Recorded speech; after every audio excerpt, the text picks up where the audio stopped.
Good morning, everyone. Myself, Keval Kelawala, I'm serving as a startup mentor and program manager at Ignite. Today's the session is all about IPR, intellectual property rights, where our speaker Dhruv Patel will talk about what are patents, what are the types of patent, what is the benefit of it, and how you can go for your patent. Ignite is the incubator and innovation and startup center of the Silver Oak University. Ignite helps startups to bridge and connect them to the different government assistance schemes. Ignite have mainly two government assistance scheme. One is the SSIP, Student Startup Innovation Policy, where we can provide you up to 2 lakh rupees for the proof of concept development and prototype development. And additionally, we can give you a support of rupees 25,000 rupees for the IPR and patent rights. Another scheme which we have is Startup Gujarat by Industry Commissioner SAS scheme for assistance of startup, where we can provide 30 lakh rupees support for product development and marketing. Ignite has a 7th position out of 146 institute in Gujarat according to SSIP ranking. Till now, Ignite have supported 70 plus startups, sensitized more than 15,000 students. Ignite have a 60 plus mentors on board for the different from different background, where if any startup or any students need any kind of support from industry, we are here to provide. uh, from 2016, Ignite has initiated more than 50 plus event and disbursed a funding of rupees more than 1.3 crores. Uh, and as this session is all about patents, so Ignite have patented more than 80 plus patent under the program of Illuminate Your Rights of Intellectual Property. So today our speaker, today our speaker, Mr. Dhruv Patel, is from IIPHG. IIPHG Nidhi TBI is developed under Indian Institute of Public Health Gandhinagar University with the vision to nurture startups economy in the public health and healthcare domain. IIPHG Nidhi TBI for Public Health Gandhinagar aims to create a startup ecosystem to encourage linkages between doctors, clinicians, scientists, health workers, technologists, entrepreneurs, and investors to foster a technology driven entrepreneurship in the field of public health. Uh, and a little bit about our today's speaker, Mr. Dhruv Patel. He has pursued his master's in mechanical engineering and then he pursued his PG diploma course in IPR. He has filed 6 patents and from which he has received approval for all 6 with the 100% grant ratio. And previously, before IIPHG, Dhruv was associated with Ignite only, and under his guidance and mentorship, our students have filed more than 80 plus patents, and from which more than 76 patent has already been again approved. So that is a very fantastic ratio. Now I will request our speaker Dhruv Patel to start the session and brief everyone about patent and let's over to you, Dhruv Patel, now.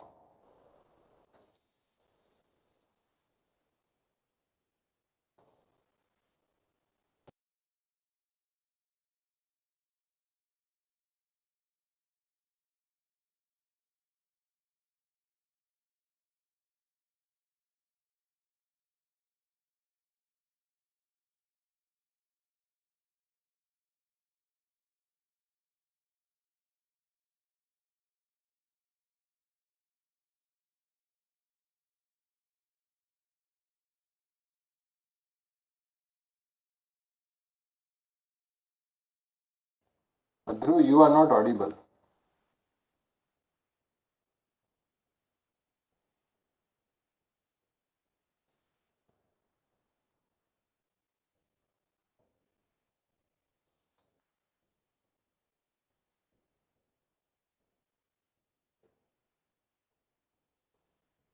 Dhruv, your voice is not coming.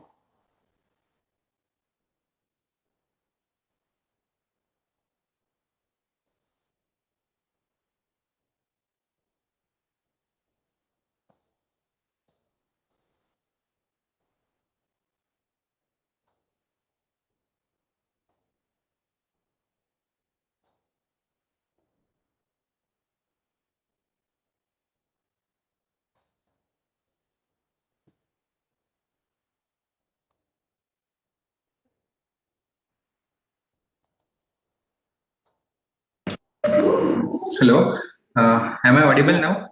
yeah, you are audible now. Okay, thank you, Keval.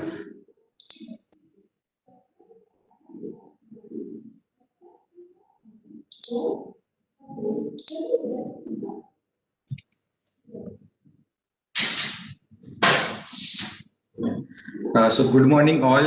Welcome in today's session and thanks for joining in our today's session where I will explain a little bit about the IPR with the all the type of IPR, and I hope I will deliver my session as my best knowledge. So let's start today's session. Uh, so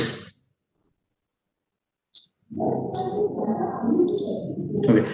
So today's disclaimer is that the material and information contained in this presentation is for general information and awareness purpose only, which intent for the educational purpose only, and it does not replace independent professional judgments. So let's start begin with the disclaimer, and my presentation language will be Hindi and English both. So these are the outline for today's presentation where I will start with the type of properties, the overall general background about IPR, then IP portfolio, then IP evaluation, then I will cover patent, copyright, trademark and industrial design with the example and the flow. So what do you mean by type property? So कई बार ऐसे लोगों को कहते हुए सुना होगा आपने कि प्रॉपर्टी क्या है। मेरे पापा के पास बहुत प्रॉपर्टी है, मेरे पास बहुत प्रॉपर्टी है। What do you mean by property? So लोग बोलते हैं मेरे पास जमीन है, ज्यादा गोल्ड है, कैश है। So these all are the tangible properties. कई बार आपने कभी आपने नोटिस नहीं किया होगा कि कोई ऐसा बोल रहा है कि मेरे पास आइडियाज है, मेरे पास इनटेंजिबल प्रॉपर्टी है।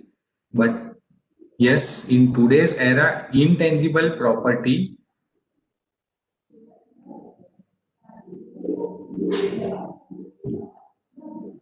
Hello, Keval, can you confirm that I am audible properly? Because I have received a message in chat that my voice is not clear. No, you are clearly audible to us. Okay, okay, thanks. So intangible properties भी होता है जहाँ पे आपका idea होता है, आपका कुछ ह्यूमन इंटेक्ट होता है। सो अब ये इंटेंजिबल प्रॉपर्टी अभी क्यों इतना ज्यादा फोकस में है? बिकॉज आप लोगों ने कभी नोटिस किया होगा कि कोई भी कंपनी है, कोई भी स्टार्टअप है जहाँ पे आइडियाज पे ज्यादा फोकस किया जाता है। आप कुछ नया आइडिया लेके आए, चलो ये नया करते हैं। So those are intangible properties. So these are the example in pictorial format that gold, land, your car, your mobile, your laptop. Those are the tangible properties जब आपको फील कर सकते हो, मेजर कर सकते हो, जो tangible properties है। What is intangible property? Your ideas, your human creation is intangible properties. Now, as I already mentioned, क्यों intangible properties अभी यहाँ पे हम लोग फोकस कर रहे हैं? बिकॉज आपने ये मेजर किया होगा कि द 1 डिकेड अगो और 2 डिकेड अगो इंडस्ट्रियल एज था और अभी डिजिटल एज है, आईटी का जमाना है, लोग बोल रहे हैं आईटी का जमाना है। सो क्या होता है, सो वेर इंडस्ट्रियल एज पे वो लोग टेंजिबल प्रॉपर्टीज पे ज्यादा फोकस करते थे। कोई एक चीज बना दिया, इंडस्ट्री में बेच दिया, उसका मास प्रोडक्शन चलता रहता है, उसमें कुछ नया नहीं आता। Now, in the current age, in the digital age, you can measure that tangible property plus intangible property both are the assets of company because यहाँ पे मास कस्टमाइजेशन होता है, मास वैरायटीज पे लोग ज्यादा फोकस करते हैं। ये एक और सिंपल एग्जांपल से आपको समझाता हूँ मैं। एक मोबाइल आप ले लो, आज आपने मोबाइल परचेस किया है, 1 साल 1.5 साल के बाद आपको ऐसा लगेगा कि ये तो पुराना मोबाइल है, अभी तो काफी एडवांस टेक्नोलॉजी आ चुकी है। सो 1 और 2 ईयर में कितना चेंज आप फील कर सकते हो, that's all depends on the intangible properties. Now let's start our today's main topic, IPR. So IPR क्या है? So intellectual property is a category of property that includes intense creation of human intellect, or the most well properties are copyright, patent, trademark, design and trade secret. Now uh, why intellectual property rights क्यों है? क्योंकि आपने एक mobile खरीदा है जो आपकी tangible properties है। आप कैसे डिफाइन करोगे कि वो आपका मोबाइल है? बिल होगा आपके पास, आपका हाउस है, आप कैसे बोलोगे कि ये मेरा घर है? उसके कुछ डॉक्यूमेंट्स, रजिस्टर्ड डॉक्यूमेंट्स हो गए। So those tangible properties have something that you can call that it is my property. Now आपका कुछ आइडिया है, तो आप कैसे बताओगे कि ये मेरा आइडिया था? कौन मानेगा आपकी बात कि ये आपका आइडिया था? लोग तो बोलेंगे कि नहीं नहीं, ये तो मेरा आइडिया था, भले ही आपने उस उन्होंने आपसे कॉपी कर लिया है। So the protection, the rights given by the government on your intellectual property, your things, it's all about intellectual property rights. So उसके लिए कुछ लॉज है, जिसके लॉ के अकॉर्डिंग आपको कुछ ना कुछ राइट्स मिलते रहते हैं। आपका थिंग्स क्या है? कॉपीराइट है, पेटेंट है, ट्रेडमार्क है। So all these covered under intellectual property rights. Now IP portfolio. So काफी सारे लोगों को ये दिमाग में रहता है कि मेरे पास एक चीज है, तो मैं उसको क्या अलग अलग आईपी पे कर सकता हूँ प्रोटेक्शन? यस। सो ये एक एग्जांपल कवर किया हुआ है मैंने, सिप्ला मल्टी हेलर। सो जो सिप्ला मल्टी हेलर है उसके ऊपर उन्होंने ट्रेडमार्क फाइल किया हुआ है, उनका आइडेंटिटी। नाउ ये जो आपको कुछ लुक दिख रहा है, कुछ चीज दिख रही है, उसका क्या लुक है, क्या शेप है, उसके ऊपर डिजाइन प्रोटेक्शन लिया हुआ है। सो यहाँ पे मैंने डिजाइन नंबर्स भी मेंशन किए हुए हैं। सो अभी ये कैसे वर्क करता है, क्या फंक्शनैलिटी है, उसके नोवेल फीचर्स पे पेटेंट लिया हुआ है। सेम उसका पैकेजिंग है, उसका इंफॉर्मेशन लिफलेट है। आप कभी कभी भी कुछ परचेज करते हो तो उसके अंदर से कुछ इंफॉर्मेशन लिफलेट निकलता है। Those all are covered under copyright. And उसको कैसे बनाना है, उसका कुछ भी कॉन्फिडेंशियल इंफॉर्मेशन है जिसको डिस्क्लोज नहीं करना चाहते हैं, वो ट्रेड सीक्रेट के अंदर कवर करते हैं। सो ये स्लाइड का मेन पर्पस ये है कि एक चीज में कैसे वैरायटी ऑफ आईपीस कवर होता है, एक ही कोई मॉडल पे कैसे अलग अलग आईपी ले सकते हैं, प्रोटेक्ट कर सकते हैं। Now let's begin with the patent first. Now काफी सारे लोग होंगे जो पार्टिसिपेंट्स में जिनको कुछ ना कुछ आइडिया होगा कि पेटेंट क्या है। मैंने कुछ नया बना दिया है, उसके ऊपर मेरे को प्रोटेक्शन मिलता है, गवर्नमेंट मेरे को प्रोटेक्शन देती है। So now I will brief about the patent. What is patent? किस पे पेटेंट मिलता है? तो patent is exclusive right granted by government to inventor. जिसने इन्वेंट किया है उसको एक्सक्लूसिव राइट मिलता है, किसके लिए? मैन्युफैक्चरिंग, यूज, डिस्ट्रीब्यूशन और सेल। बनाने के लिए, बेचने के लिए, डिस्ट्रीब्यूट करने के लिए या उसको यूज करने के लिए certain number of years. Certain number of years क्या है? सो पेटेंट पे आपको 20 ईयर्स का राइट्स मिलता है।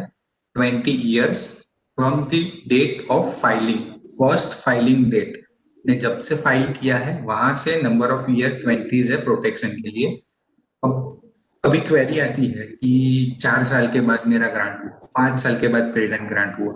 सो ग्रांट के बाद 20 इयर्स नहीं मिलेगा, फाइलिंग डेट से आपको 20 ईयर का प्रोटेक्शन मिलेगा। Okay, now the next definition is new way of doing something और offers a new technical solution to problem. So आप कुछ एग्जिस्टिंग चीज है उसमें कुछ टेक्निकल एडवांसमेंट कर रहे हो, कुछ नॉवेल फीचर्स ऐड कर रहे हो, कुछ नया आउटपुट मिल रहा है, सो उसके ऊपर आप पेटेंट करवा सकते हो। एज आई ऑलरेडी मेंशन कि किसके ऊपर राइट्स मिलता है, मेड यूज डिस्ट्रीब्यूशन सोल्ड किसके लिए राइट्स मिलता है, sorry. So made use distribution sold आप तो कर सकते हो, लेकिन आपकी परमिशन के बिना कोई और नहीं कर सकता। सो द पेटेंट राइट्स ये नहीं है कि आप खुद कर सकते हो ये सब, आपकी परमिशन के बिना और कोई नहीं कर सकता। ये है पेटेंट राइट्स। नाउ पेटेंट किस पे मिलता है? कई बार मैंने नोटिस किया है कि कोई स्टूडेंट्स है या कोई स्टार्टअप्स है या इनोवेटर है, कुछ थोड़ा सा नया कर दिया है और बोल रहे हैं कि मेरे को पेटेंट चाहिए, ये मेरा नया है, ये कुछ मैंने खुद नया डेवलप किया है। सो नहीं, ऐसे पेटेंट नहीं मिलेगा। पेटेंट के लिए 3 क्राइटेरियाज है, 3 प्रिंसिपल्स है, जिसको पेटेंटेबिलिटी क्राइटेरिया बोलते हैं, जो फॉलो करना आपके लिए कंपलसरी है।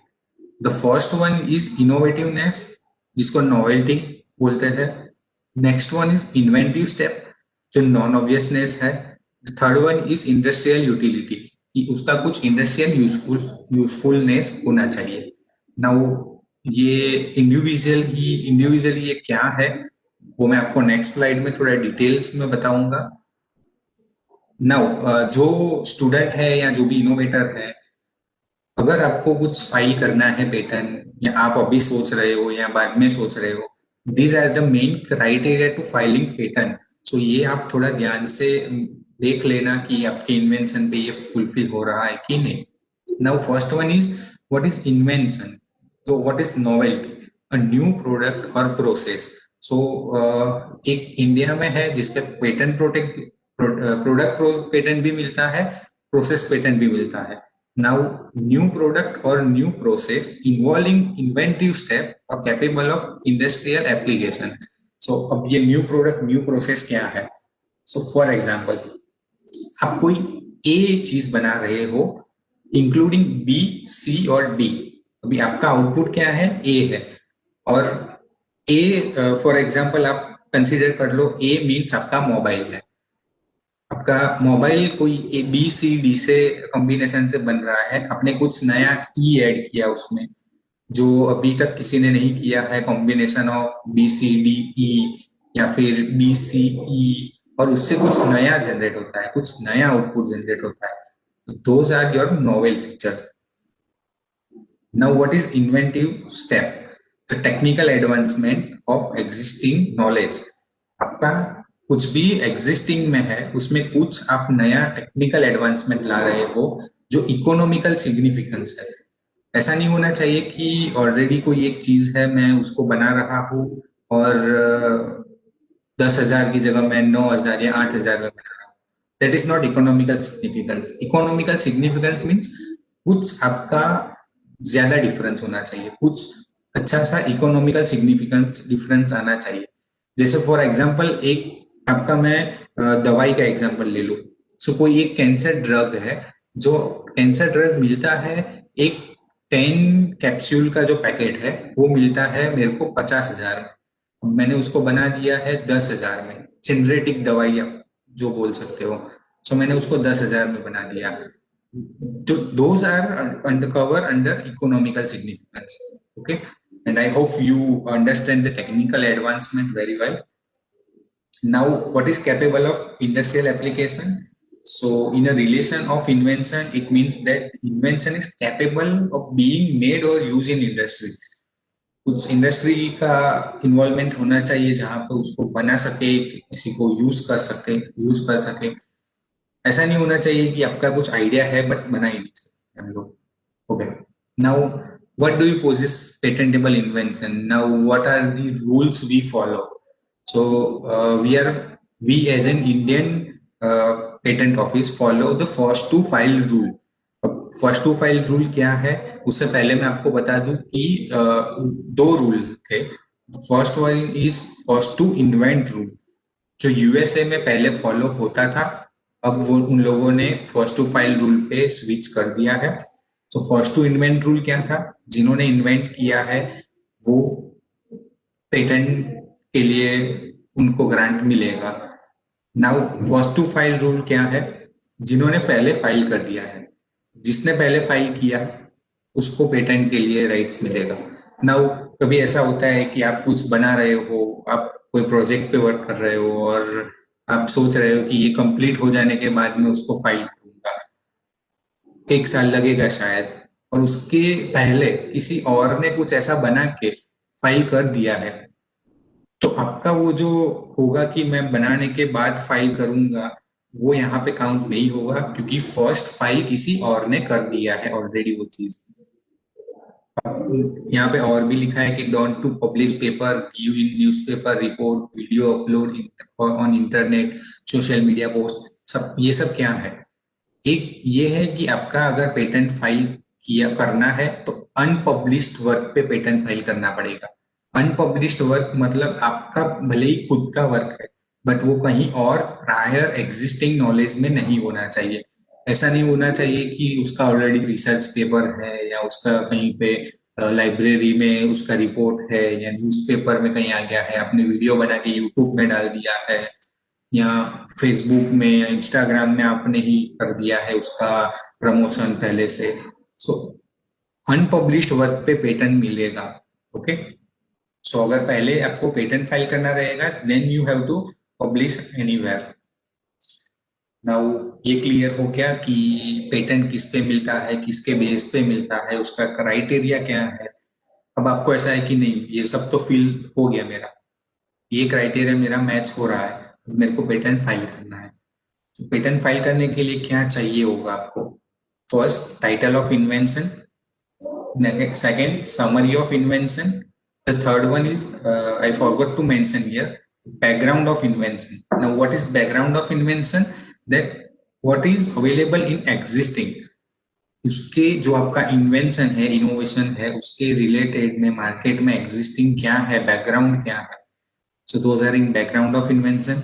डिटेल डिस्क्रिप्शन ऑफ इन्वेंशन, ना आपका जो भी इन्वेंशन है उसका डिटेल्ड में डिस्क्रिप्शन देना रहेगा with all the details. Now what is material, what is size, how can be made. एक फॉर एग्जांपल एक सिंपल लैंग्वेज में मैं बताऊं, मैं आपकी फील्ड का बंदा नहीं हूँ या मैं टेक्निकल बंदा हूँ बट मैं ये फील्ड का नहीं हूँ, फिर भी मेरे को आपका डिटेल डिस्क्रिप्शन पढ़ के समझ में आ जाना चाहिए कि इन्वेंशन क्या है, वो उतना डिटेल्ड में डिस्क्रिप्शन देना रहेगा। नाउ क्लेम्स, क्लेम्स में मैंने लिखा है मे और मे नॉट बी रिक्वायर, क्यों, क्योंकि प्रोविजनल पेटेंट फाइल करना है तो क्लेम्स रिक्वायर नहीं है, कंप्लीट पेटेंट फाइल करना है तो क्लेम्स रिक्वायरमेंट है। Now what next, abstract figures, अगर कोई फिगर्स है तो name of inventor, name of applicant. Okay, now एक और ध्यान रखने जैसी चीज है, अगर आपने claims, claims is your heart of patent, मतलब क्लेम्स में जो भी लिखा है उसके ऊपर आपको प्रोटेक्शन मिलेगा। अगर ऐसा कुछ है आपने कुछ नया किया है, डिस्क्रिप्शन में दिखाया है बट क्लेम में कवर नहीं किया, तो वो आपका पेटेंट पे कवर नहीं होगा, उसके ऊपर पेटेंट नहीं मिलेगा। नेक्स्ट, नेक्स्ट चीज, एक और चीज ध्यान में रखने जैसी है कि अगर आपने क्लेम्स में मेंशन किया है बट डिटेल डिस्क्रिप्शन में मेंशन नहीं किया है, सो वहां पे भी एक क्वेरी आ सकती है कि आपने जो भी क्लेम में मेंशन किया है उसको डिटेल डिस्क्रिप्शन में मेंशन करना कंपलसरी जरूरी है। Okay, now what is difference between inventors and applicants. So in many cases it is possible that the invention and applicant both are the same, but inventor कौन होता है, जिसने कुछ invent किया है, एप्लीकेंट कौन होता है, जो फाइल कर रहा है। अभी ये डिफरेंस कैसे पता चलेगा, for example I am a researcher, मैं कोई साइंटिस्ट हूँ, रिसर्चर हूँ, और मैं कोई एक ऑर्गेनाइजेशन के लिए वर्क कर रहा हूँ जहाँ पे हम लोग कुछ इन्वेंट कर रहे हैं, बीइंग अ एम्प्लॉय, मैं एज ए एम्प्लॉय जॉब कर रहा हूँ। तो और मैंने कुछ नया इन्वेंट किया with the under limit of my premises or under the limit of my employment. So where I am the inventor and my company is applicant. Okay. Now ये सब आगे का डॉक्यूमेंट्स तो हो गया प्रिपेयर, और उसको फॉर्मेट कैसे करोगे और कौन से फॉर्म्स रिक्वायरमेंट है पेटेंट फाइलिंग के लिए। तो फॉर्म 1, 2, 3, 5 ये कंपलसरी रिक्वायरमेंट में है, मैंडेटरी है। फॉर्म 9 ऑप्शनल है, जहाँ पे आपको अर्ली पब्लिकेशन के लिए मिलता है। Form 18 request for examination. Form 26 pattern of attorney, आपने कुछ अटर्नी रखा है, आपने किसी और को राइट्स दिया है, आपका आप on behalf of you, then it's under form 26। Now form 1 क्या है, application for grant of patent, जिसमें आपका बेसिक डिटेल्स कवर होता है, इन्वेंशन का नाम है, आपका एड्रेस है, आपका क्लासेस है, वो सब फॉर्म 1 में कवर होता है। नाउ फॉर्म 2 में क्या कवर होता है, प्रोविजनल स्पेसिफिकेशन या complete specification, and these all the documents are covered under form 2। अब फॉर्म 3 क्या है, आपको रिगार्डिंग फॉरेन फाइलिंग, आपको वहां पे आप मेंशन करना रहेगा कि आपको फॉरेन फाइलिंग के लिए जाना है नहीं जाना है। सो फॉर्म 3 हो गया। फॉर्म 5 है इन्वेंटरशिप डिक्लेरेशन। जैसे मैंने आपको बताया कि इन्वेंटर और एप्लीकेंट कई बार अलग अलग होते हैं, सो इन्वेंटरशिप डिक्लेरेशन का फॉर्म आपको सबमिट करना रहेगा। नाउ फॉर्म 9 क्या है, request for early publication. So timeline में हम लोग नेक्स्ट देखेंगे कि पब्लिश होने में 18 मंथ का टाइम लगता है।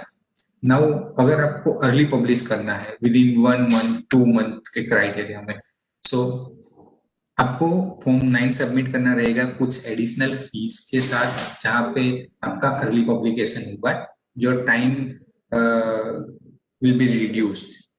Now form 18 request for examination, भी काफी सारे यहाँ पे स्टूडेंट्स भी ज्वाइन हुए हैं जिन लोगों को ऐसा है, मतलब ऐसा हो सकता है कि हमने कुछ एग्जाम दिया, हमने पेपर सबमिट तो कर दिया, फिर वो टीचर तो खुद ना खुद एग्जामिनेशन तो करेगा ही ना, चेक तो करेगा ही ना, नहीं।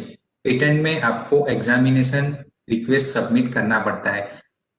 वो आप फर्स्ट फाइलिंग के साथ भी कर सकते हो, फर्स्ट डॉक्यूमेंट्स के साथ भी कर सकते हो।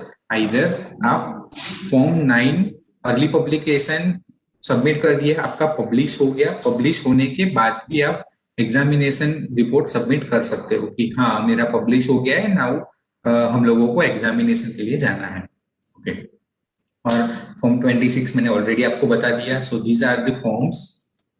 नाउ टाइमलाइन क्या है, फर्स्ट मैंने कुछ फाइल किया, एप्लीकेशन किया, वहां से 18 मंथ के अंदर पब्लिश होगा। अगर फॉर्म 9 सबमिट किया है तो अर्ली पब्लिश हो जाएगा।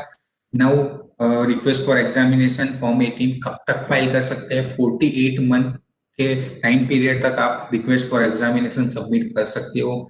जैसे मैंने आपको बताया, एप्लीकेशन के साथ भी कर सकते हो, पब्लिकेशन के बाद भी, and with in 48 month. Now request for examination के बाद आपका एप्लीकेशन एग्जामिन होगा, उसका फर्स्ट एग्जामिनेशन रिपोर्ट जनरेट होगा, उसको आपको with in a prescribe time period 3 month 6 month जो भी आपको टाइम पीरियड दिया है एग्जामिनेशन रिपोर्ट में, वो आपको वहां पे रिस्पॉन्स सबमिट करना है। रिस्पॉन्स के बेसिस पे आगे प्रोसेस होगा। यहाँ क्लियर है पॉइंट्स आपके तो ग्रांट होगा पेटेंट, क्लियर नहीं है तो सेकंड एग्जामिनेशन रिपोर्ट आ सकता है या हियरिंग के लिए भी जा सकता है। एंड अगर ग्रांट हो गया तो issue of certificate of patent, आपका सर्टिफिकेट इश्यू होगा पेटेंट का। अगेन आपका जो भी 20 ईयर का प्रोटेक्शन है फ्रॉम दी स्टार्ट होगा, from the start, not from the grant. Okay. Now fees क्या है, कभी कई बार मैंने ये सुना है स्टूडेंट से या कोई स्टार्टअप से, ये मेंटालिटी रहती है कि पेटेंट फाइल करने के लिए तो बहुत पैसे लगते हैं। नहीं नहीं नहीं। तो सो ये फीस है आपका, जो 3 कैटेगरी में डिवाइड है। The first one is natural person, the second one is small entity, the third one is legal entity और लार्ज कंपनी। सो क्या मैंडेटरी है? Application for grant of patent, जो फॉर्म 1 के साथ आपका जाएगा फीस 1600 है, ये ऑनलाइन फाइलिंग फीस है। ऑफलाइन फाइलिंग फीस के लिए 10% इंक्रीज होता है। सो 1600 रुपीज है for the form 1। Early publication करना है आपको फॉर्म 9 के साथ 2500 का फीस ज्यादा लगेगा, जो ऑप्शनल में है। रिक्वेस्ट फॉर एग्जामिनेशन फॉर्म 18 के साथ 4000 रुपीज मैंडेटरी में है। नौ, अभी आपने जो डॉक्यूमेंट्स रेडी किया है उसको 30 सीट्स के ज्यादा जा रहा है आपका, तो अबोव द 30 सीट पर सीट 160 रुपीज एक्स्ट्रा चार्ज लगेगा। एंड अगर आपने क्लेम्स लिखा है, सो जो भी टोटल 10 क्लेम्स आपको ये फॉर्म 1 के अंडर फ्री मिलेंगे। अगर आपके क्लेम्स 10 के अबोव जा रहे हैं, so each claim you have to submit extra fees. Okay, so ये पेटेंट का क्लियर हो गया। अगर आपको मैं विद इन हाफ मिनट में रिकैप करवा दूं तो पेटेंटेबिलिटी क्राइटेरिया 3 है, नोवेल्टी है, नॉन ऑब्वियसनेस है, इंडस्ट्रियल एप्लीकेबिलिटी है, का ये क्लियर हो गया। उसके बाद आपको फाइल करना है। So learn to wait for your production, your prototype is ready. If you have your clear picture, you have your clear idea, then you can file your patent and according to first to file rules. And क्या क्या documents requirement रहेंगे वो मैंने आपको दिखा दिया है, कौन से फॉर्म्स लगेंगे। सो अगर आपको ऐसा है कि फॉर्म कहाँ से मिलेंगे, आईपी इंडिया की वेबसाइट से आपको फॉर्म्स भी मिल जाएंगे। जैसे आपको गूगल करना है IP India, the first one website is IP India website, and वहां से आपको फॉर्म्स मिल जाएंगे। उसका टाइमलाइन क्या है और क्या फीस लगेगा। Okay, now next, copyright. Copyright शायद सबको पता होगा कि कॉपीराइट किसके लिए होता है, और काफी सारे यहाँ पे अगर प्रोफेसर्स है या कोई स्टूडेंट्स है तो उनको पता होगा कि बुक्स के ऊपर कॉपीराइट सी लिखा हुआ होता है। सो कॉपीराइट किसके ऊपर मिलता है? So copyright is a type of intellectual property that gives owner the exclusive right to make copies of creative work. कुछ क्रिएटिव वर्क है उसकी कॉपीज बनाने के लिए आपको कॉपीराइट प्रोटेक्शन मिलता है। यूजुअली लिमिटेड टाइम, यहाँ पे भी टाइम लिमिटेड है। अभी कितना है, then they it will next, it will see next slide. The creative work may be literally artistic, educational और म्यूजिकल फॉर्म, इसके ऊपर मिल सकता है। Now copyright can be sold और transfer to others. So patent में भी ये है कि अगर आपने राइट्स ले लिया, आप किसी को ट्रांसफर भी कर सकते हो, किसी को पेटेंट सोल्ड भी कर सकते हो। The same way copyright can be sold और transfer to others, and all the copyright related works are governed by the Copyright Act 1957. Now जैसे मैंने ऑलरेडी पेटेंट में दिखा बताया कि पब्लिश्ड वर्क पे पेटेंट नहीं मिलेगा, क्वेरीज ज्यादा आएगी, नोन चीज नहीं होनी चाहिए। कॉपीराइट में ऐसा नहीं है, कॉपीराइट में पब्लिश्ड वर्क है या अनपब्लिश्ड वर्क है, बोथ में यू कैन टेक कॉपीराइट्स। किसके ऊपर मिलेगा? लिटरेरी वर्क है, ड्रामेस्टिक वर्क है, म्यूजिकल वर्क है या आर्टिस्टिक वर्क है। नाउ कितने टाइम के लिए मिलेगा? So life line of the author और the artist and 60 year counted from the year following death of author. So life line तक मिलेगा plus 60 year from the death of author. So ये हो गया कॉपीराइट। अभी कॉपीराइट शायद एक general awareness पे आपको सबको पता होगा कि कुछ म्यूजिक बनाते हैं, कोई फिल्म बनाते हैं तो फिल्म के ऊपर कॉपीराइट मिलता है, कुछ बुक्स लिखते हैं तो बुक्स के ऊपर कॉपीराइट मिलता है। सो हम लोग नेक्स्ट देखेंगे कि ओपन सोर्स चीज क्या है, यूनिवर्सल एक्सेस क्या है कॉपीराइट पे। So the first point is universal access of copyright to research, educational and culture. So कोई रिसर्च है, कोई एजुकेशनल पर्पस के लिए आप यूज कर रहे हो, सो उसके बेस पे आपको यूनिवर्सल एक्सेस मिल सकता है। Now provide a free public and standardized infrastructure that create a balance the reality of internet and reality of copyright law. So basically एक ऐसा है कि ओपन सोर्स आपने कहीं पे सुना होगा, ओपन सोर्स चीजें अवेलेबल होती है मार्केट में। So where you can take copyright but you can give openly to use to give openly to public, where we can create a balance. Now, copyright law provides certain ways in which copyright work may be used. अगर copyright work है, उसको कैसे use कर सकते हैं? The first one is fair use होना चाहिए. Now, what is fair use? That we will see with the case study. In a public domain चीज already होनी चाहिए. Library privilege होना चाहिए. And alternative licensing, जिसको Creative Commons भी कहते हैं. So, अगर ऐसा सब है, फेयर यूज है, पब्लिक डोमेन में है, लाइब्रेरी प्रिविलेज मिल रहा है वो कंटेंट पे, अल्टरनेटिव लाइसेंसिंग किया हुआ है, then you can use your copy others copyright work. Now, have you seen रसोड़े में कौन था? I can see that many students join here and सबने आई होप देखा होगा कि रसोड़े में कौन था. ये कुछ मीम्स बना था और मीम्स के बेस पे काफी पॉपुलैरिटी मिली है जो बंदे ने इसको एडिट किया है. So can participant confirm that you have seen रसोड़े में कौन था मीम और नॉट?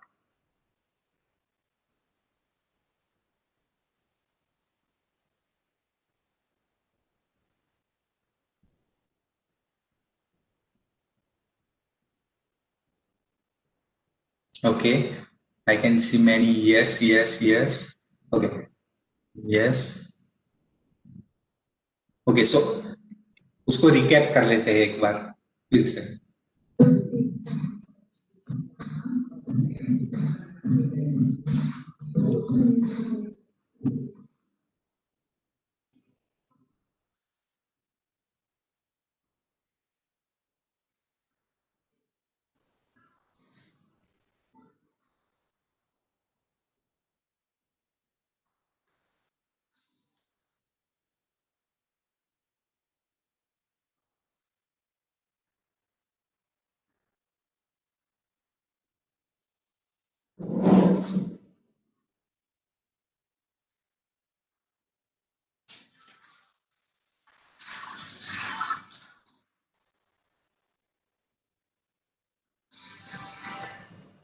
ओके, सो इसके बेस पे नेक्स्ट क्वेश्चन है आपके लिए.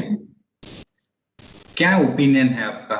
ये जो बंदे ने बनाया हुआ था वो उनका परमिशन के बिना ये कुछ खुद से ही एडिट करके कुछ बनाया हुआ है. So what is your opinion? ये पैरोडी है और कॉपीराइट इन्फ्रिंजमेंट है?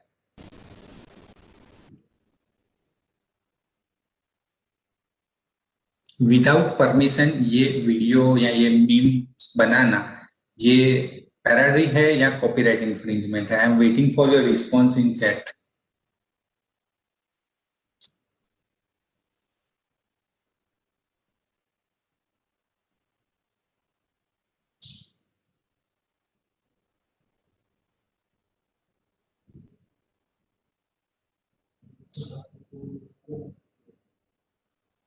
Okay, infringement, parody. So we have mix combination of the okay, right. Okay, so we have combination of replies that someone says it is a parody or someone says copyright infringement. So now let's pick the case study. Actually क्या है ये? So the IP press उन लोगों ने ये एक case study share किया हुआ है नवंबर 23 को, जहां पे ये पूरा केस समझाया हुआ है कि ये क्या है, कौन कॉपीराइट इन्फ्रिंजमेंट है, नहीं है तो क्यों नहीं है. Now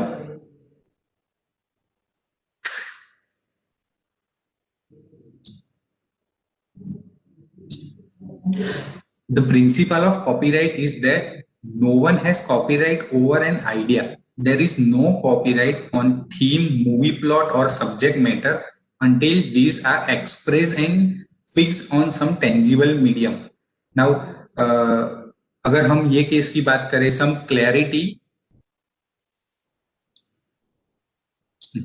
clarity has been provided by the court in this regard, that the court has defined that when copyright is done for criticism, its amount of fair dealing does not fall under infringement of copyright. Okay, so there are 3 points that the first one is the quantum and value of matter taken in relation to the comments or criticism. The second one is the purpose for which it is taken. And the third one is competition between two works. Now, you can see that the quantum or value of the matter taken relation for comment or criticism. So यहाँ पे comment and criticism के लिए ही उसको कुछ बनाया था, कुछ fun के लिए बनाया था. Second one is कितना amount of ये कंटेंट लिया हुआ है उसके ओरिजिनल कंटेंट के हिसाब से. So the original episode 67 is 43 minutes, and the meme is only taken 56 minutes long. only 56 minutes long, जिसमें भी बंदे ने कुछ ना कुछ अपना क्रिएटिविटी बीच में ऐड किया है. ये पूरा एक साथ कंटेंट नहीं लिया है. कहीं अपना कुछ प्लॉट ऐड किया है, कहीं अपना फील कुछ ऐड किया है, कुछ म्यूजिक ऐड किया है अपना. So what is the conclusion? Conclusion is that the parody or spoof are contents which are made majorly for entertainment purpose or criticize or review the original content. So you can correlate between the both video. They are considered as a fair use of original work and do not fall under the copyright infringement under the Copyright Act. Now, the creator of the spoof or parody is expected to maintain balance between the review of content and tempering the image of performer. यहाँ पे किसी performer का image temper नहीं हो रहा है. So this is not covered under the copyright infringement. Okay. Now the copyright video of Rasode Mein Kaun Tha does not consist a copyright infringement, as it does not violate section 30C, section 38, 37 and 38B of Act. So it is purely a parody. So ये आपको एक clear हो गया होगा कि आजकल जो भी मीम्स बन रहे हैं, आजकल जो भी वीडियोस एडिट हो रहे हैं, जो भी वीडियोस बन रहे हैं, so those all are not covered under the copyright infringement. अगर infringement copyright हो रहा है तो कैसे copyright infringement होगा? कौन से 3 points है जो मैंने आपको बता दिया. Now next, trademark. Now what is trademark? क्यों trademark लाना पड़ा? So due to the development of trading and commercial activities and globalization of business, Indian government has amended the trademark 1958. So जो भी कॉमर्शियली ग्लोबली बिजनेस ट्रेड होने लगा, फिर एक ऐसा होने लगा कि कुछ खुद का बिजनेस है, कुछ अच्छा कॉमर्शियली वायबल चीज है. सो उसमें आपको अपना कुछ ये आइडेंटिटी दिखाना रहेगा कि ये खुद मेरा ब्रांड है, तो कुछ ब्रांड दिखाना रहेगा. सो ट्रेडमार्क लॉ वहां पे अमेंड हुआ. Now the present Trademark Act 1999 has replaced the Trademark and Merchandise Act 1958. So 1958 में जो ट्रेडमार्क एक्ट था जिसको अभी रिप्लेस किया है ट्रेडमार्क एक्ट 1990 ऑन 15 सितंबर, जिसको इन्फोर्स किया गया है 15 सितंबर 2003 पे. Now what is trademark definition? So trademark means a mark capable of being represented graphic. So कुछ मार्क है जिसको रिप्रेजेंट किया है graphically, which is capable of distinguish the good और सर्विस, जो कोई चीज को या कोई सर्विस को आइडेंटिफाई कर रहा है of one person from those of others, किसी दूसरे सर्विस से अलग आइडेंटिफाई कर रहा है, and may include shape of goods, that packaging and combination of colour. उसका पैकेजिंग है, उसका कॉम्बिनेशन ऑफ कलर्स है, उसके ऊपर ट्रेडमार्क मिलता है। सो बेसिकली एक सिंपल लैंग्वेज में मैं बताऊं तो आपका कंपनी का लोगो है, कंपनी का नाम है, कंपनी का कुछ आइडेंटिटी है, कंपनी के नीचे जो टैगलाइन लिखा हुआ है, those all are covered under trademark. Now TM and R आपने कहीं पे मेजर किया होगा कि कहीं पे टीएम लिखा होता है, कहीं पे आर ऐसे लिखा होता है। So what is the difference between TM and R? TM is applied for trademark, R is registered trademark. Now what are the examples of trademark? क्या क्या आप कर सकते हो ट्रेडमार्क के अंदर? आपका नेम सरनेम है जो ट्रेडमार्क होगा, वर्ड ब्रांड है, आपका कुछ वर्ड है जो आपकी खुद की ब्रांड है, आइडेंटिटी है, जैसे गूगल है, इन्फोसिस है, एप्पल है, रिलायंस है। सो वो आपका एक ट्रेडमार्क हो गया। उसका लोगो सेम, ऑडी लोगो देख के आपको पता चल जाएगा। सिर्फ ये टिक मार्क लगाया हुआ है, टिक मार्क से आपको पता चल जाएगा कि ये नाइक है। ओके, अमेजोन है, मैकडोनाल्ड है, सिर्फ लोगो पे से सबको आइडेंटिटी हो जाएगा कि ये ब्रांड है, ये ब्रांड इसकी है। Now slogan, just do it, the taste of India, Amul, दाग अच्छे है, दिमाग की बत्ती जला दे। ओके, सो ये स्लोगन पे से, ये टैगलाइन से आपको आइडेंटिफाई हो जाएगा कि ये कौन सी प्रोडक्ट है। सो ये टैगलाइन, ये स्लोगन ट्रेडमार्क के अंदर रजिस्टर हो सकता है। लेटर न्यूमेरिक्स, कुछ लेटर है आपके, कुछ न्यूमेरिक्स है जिसको आप ट्रेडमार्क के अंदर एज ए लोगो भी रजिस्टर्ड कर सकते हो।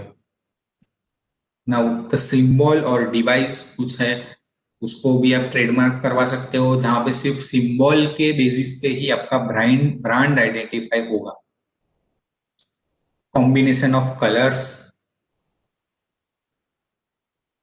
फोटो पैकेजिंग, आपका कुछ फोटोज है, पैकेजिंग पे कुछ आपको ट्रेडमार्क लेना है, उसके ऊपर भी आप ले सकते हो। Shape of good trade dress, so for example ये चॉकलेट है, चॉकलेट का ये बार है जिसका कुछ यूनिक शेप है, अलग शेप है। अगर आपका खुद का आइडेंटिटी है ये बार का शेप, तो भी आप उसको ट्रेडमार्क में रजिस्टर्ड कर सकते हो। Now the interesting things, signature, Sachin Tendulkar का सिग्नेचर, शाहरुख खान का सिग्नेचर है, जिसको आप ट्रेडमार्क ऑलरेडी है, और आपका खुद का सिग्नेचर भी आप ट्रेडमार्क करवा सकते हो। नाउ यहाँ पे सबको कंफ्यूजन होता है कि सिग्नेचर क्यों ट्रेडमार्क करवाने का? सिग्नेचर तो खुद का वैसे भी आइडेंटिटी होता है, अब उसको प्रोटेक्ट क्यों करना है? सो नेक्स्ट, क्यों प्रोटेक्ट करना है सिग्नेचर? क्योंकि Sachin Tendulkar, Shahrukh Khan itself a big brand, वो काफी अलग अलग ब्रांड को रिप्रेजेंट करते हैं। सचिन तेंदुलकर काफी बैट्स की एडवर्टाइजमेंट करता है, शाहरुख खान का ये काफी ब्रांड की एडवर्टाइजमेंट करता है। Now Sachin Tendulkar for example A brand की बैट को एडवर्टाइज कर रहा है, जो ब्रांड एम्बेसडर है, जो कंपनी काफी सारे बैट्स ऐसे सेल कर सकती है कि हमारे बैट पे सचिन तेंदुलकर का सिग्नेचर मिलेगा, आप बैट परचेज करो, सचिन तेंदुलकर के सिग्नेचर वाला बैट मिलेगा। नाउ अगर ये ट्रेडमार्क में रजिस्टर्ड नहीं है, सो कोई भी कुछ भी सिग्नेचर में थोड़ा चेंज करके या सेम सिग्नेचर को अपने कंपनी के बैट पे लगा के सेल कर सकता है, अगर प्रोटेक्टेड नहीं है तो। So your identity as your signature you can protect as a trademark. So I hope trademark clear होगा आपके दिमाग में कि ट्रेडमार्क किस किस चीज पे लिया जा सकता है, कहाँ मिल सकता है। और अगर मैं आपको टाइम पीरियड बोलूं तो trademark is not a limited time for trademark. आपको उसको हर साल या कुछ लिमिटेड टाइम पीरियड्स के बाद रिन्यू करना रहेगा। जितने साल तक आपने रिन्यू किया, रिन्यूअल फीस भरी, रिन्यूअल सबमिशन किया, तब तक आपका ट्रेडमार्क चलेगा। जब आपने रिन्यू नहीं करवाया, then your trademark is not in under protection. Now what is industrial design? अगर केवल ने इंट्रोडक्शन में शायद मेरा पहले ही बताया कि मेरे पास इंडस्ट्रियल डिजाइन या डिजाइन एप्लीकेशन है जहाँ पे मैंने 6 एप्लीकेशन फाइल की है और all applications are granted. The next Keval ने बताया कि 18 plus design and patent file है। So what covers under the industrial design? Industrial design क्या है? सो इंडस्ट्रियल डिजाइन को डिजाइन एप्लीकेशंस भी कहते हैं और डिजाइन भी कह सकते हैं। नाउ काफी बार आप लोगों ने सुना हुआ design pattern. What is design pattern? So design pattern is not a by law right word in India, but yes, out of India there are category in Europe or USA or China. There are one category that covers under design pattern. Now यहाँ पे India में उसको industrial design या design applications के नाम पे by law आप बुला सकते हो, आइडेंटिफाई कर सकते हो। Now, what is design? So, design is covered under Act 1911, जिसको अमेंड किया गया है design act 2000 and design rules 2001। सो उस कहाँ पे मिल सकता है आपको? क्रिएटिव एक्टिविटी पे मिल सकता है। Visual appearance of a product, आपका कोई एक प्रोडक्ट है, फॉर एग्जांपल ये मेरा माउस है। सो ये माउस का विजुअल अपीयरेंस क्या है? मेरे को यहाँ से कुछ शेप दिख रहा है जो मेरे को ग्रिप के लिए अच्छा रहेगा। कुछ मैंने माउस बनाया मेरी कंपनी के नाम पे, फॉर एग्जांपल ध्रुव के नाम पे डी है, मैंने कुछ डी शेप में माउस बनाया अलग मेरा। So those all are visual appearance covered under industrial design. So किस पे मिल सकता है? 2D पे भी मिल सकता है, 3D डिजाइन पे भी मिल सकता है, और made by industrial process. Now, what can be registered under design? What cannot be registered under design? और ओरिजिनल डिजाइन होना चाहिए, ऐसा नहीं कि किसी और का है और आपने उसको कर दिया है। जैसे फॉर एग्जांपल कोई एक ऐसी चीज है जो ऑलरेडी अवेलेबल है और आपने उसको कुछ डिजाइन में कन्वर्ट करके फिर आपने डिजाइन फाइल कर दिया। नहीं, डिजाइन विच ओरिजिनल होना चाहिए। Design which is not new such as original and new in application. So अगर फॉर एग्जांपल कोई चेयर का है, चेयर चेयर न्यू नहीं है बट उसकी एप्लीकेशन न्यू है, कुछ आपने उसको अपीयरेंस ऐसा दिया है, शेप ऐसा दिया है जो नया है, so that can be covered under design. Now not registered in any country, कहीं पे भी रजिस्टर्ड नहीं होना चाहिए। What can not be registered? Copy design, जैसे मैंने ऑलरेडी ओरिजिनल डिजाइन में कवर किया। Similar to a design which is already exist already हो के उसको नहीं कर सकते।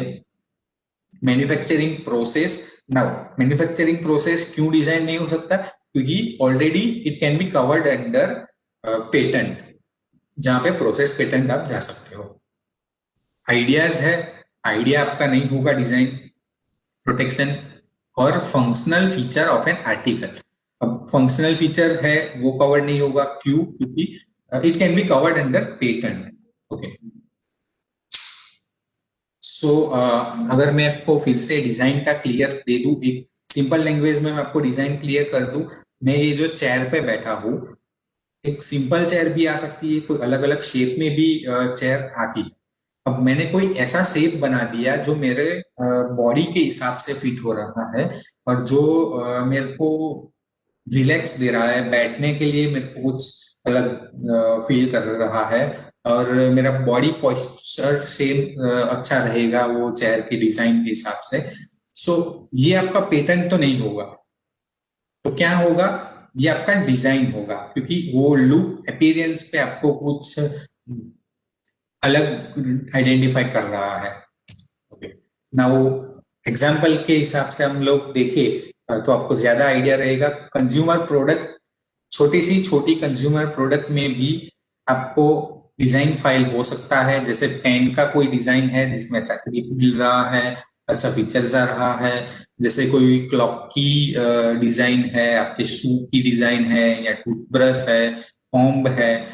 अगर यहाँ पे आप कैची देख रहे हो जिसमें एक में राउंड है, एक में कुछ और ही शेप दिया हुआ है, so that can be covered under design. Now the second one, brush. हम लोग हर रोज सुबह पहले ब्रश करते हैं। Now Can you imagine that brush, a single brush is protected 100 plus designs.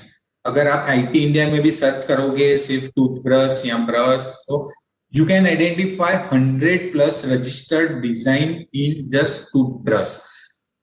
तो वो कैसे अलग अलग होता है. तो आप यहाँ पे देख सकते हो, टंग क्लीनर वाला है, कोई और शेप दे दिया है. इसको मैंने यहाँ से कुछ अलग ही दे दिया, एकदम अलग शेप में ब्रश दे दिया है. सो यहाँ पे मेरे को बीच में कुछ ऐसा अलग डिजाइन कर दिया जिस फ्लेक्सिबिलिटी मिल रही है मेरे ब्रश में. यहाँ पे कुछ और मैकेनिज्म कर दिया जिससे मैं उसको ब्रश को मोड़ सकता हूँ बीच में से. So this all are covered under your unique design, your design protection. Same pharmaceutical products के लिए भी अलग अलग फार्मास्यूटिकल प्रोडक्ट्स है जिसके ऊपर भी आपको विजुअल अपीयरेंस पे आपको डिजाइन प्रोटेक्शन मिलता है. मैंने कुछ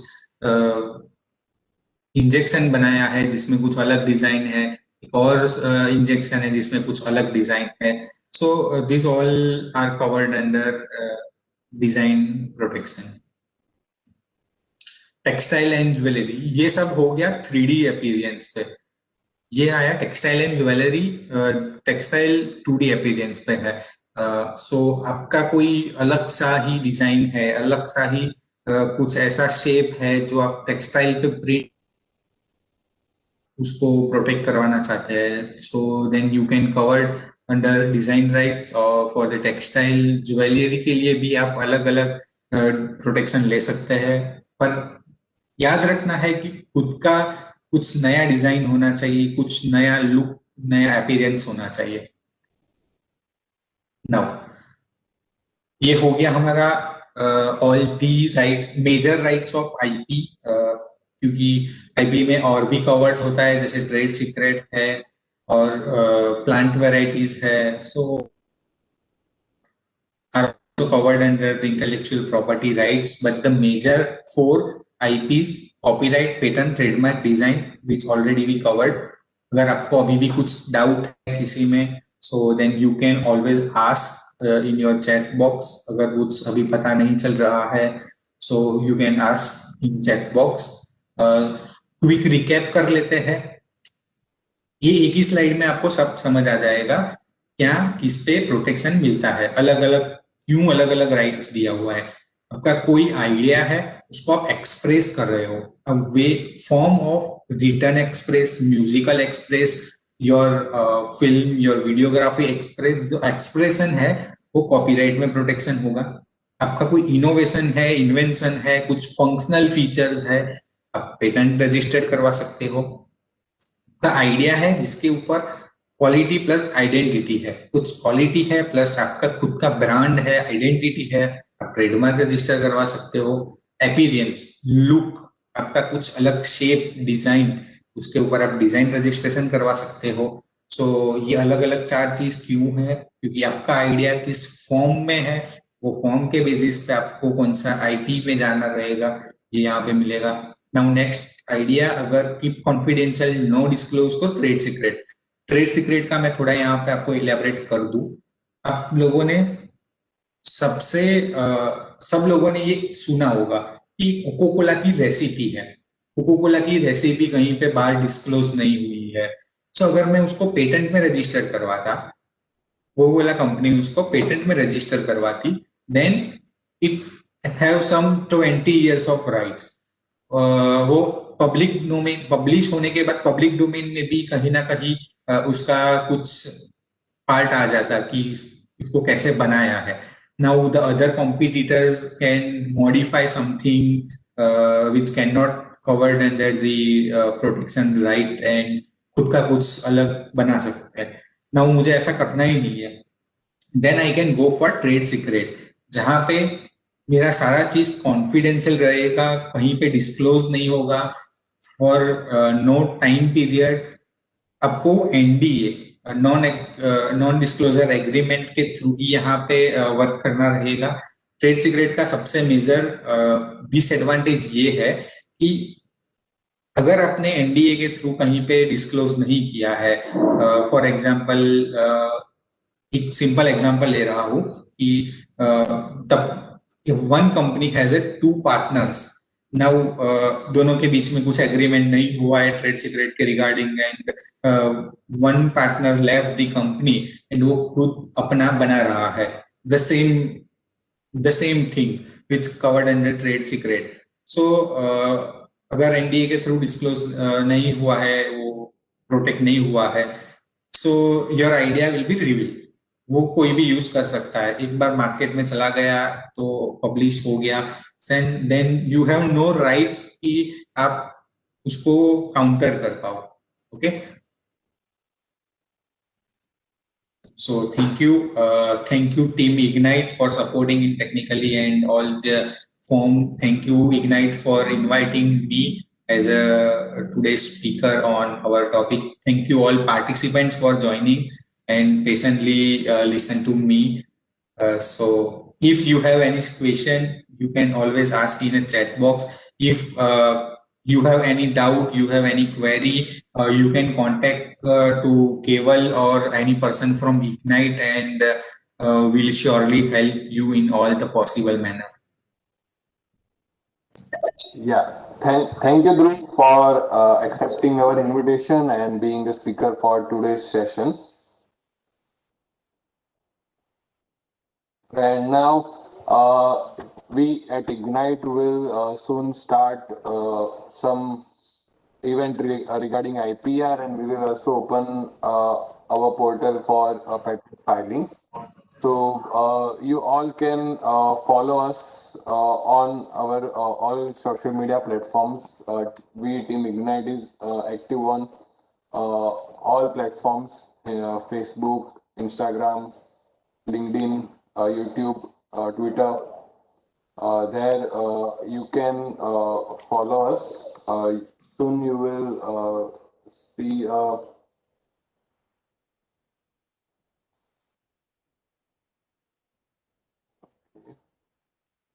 Yeah, you can find the link of all our social media portals on your screen. So thank you all for joining. Thank you, Dhruv, for being such a wonderful speaker. It was nice to hear so many things about this patent and the different scope of copyrights and trademark and all other possibilities. Hope you all enjoyed the session, and for any further query, you can contact us on our on any social media platform, and we will revert back to you within 48 hours. Thank you all for joining. Have a nice day. Yes, thank you, Keval.